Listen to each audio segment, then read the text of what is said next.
ni kwamba maafisa wa usalama wakishirikiana na wenyeji wa bonde la Kerio wameharibu vifaa vya kutengeneza pombe haramu na kunasa bangi yenye dhamani isiyojulikana kwenye msako unaoendeshwa dhidi ya pombe haramu. Athman Said anaarifu.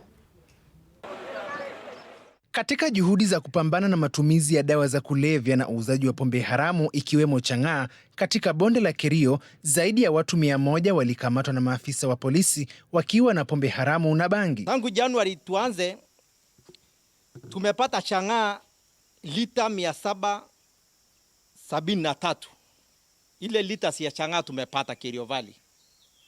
Ile tu tumelete kwa bila ile tumedestroy kwa mahali tumepata. Wakati huo huo, wakazi wa bonde la Kerio wanahimizwa kuendeleza ushirikiano baina yao na polisi ili kufanikisha operesheni inayolenga kumaliza biashara, uraibu na unywaji wa pombe haramu eneo la Kerio. Sisi pia tusiwe kipaumbele kwa kutumia chang'aa, kutumia pombe, kutumia bangi.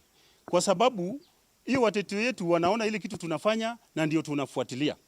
Wenyeji wa Kerio pia wameapa kusalia mstari wa mbele katika kupambana na biashara ya mihadarati ili kulinda mustakabali hususan wa vijana na usalama wa jamii yote.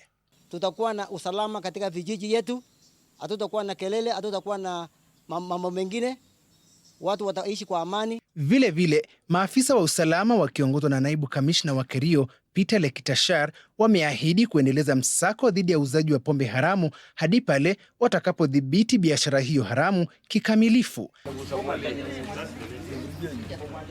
Athman Said Mwamlisho, Runinga ya TV47.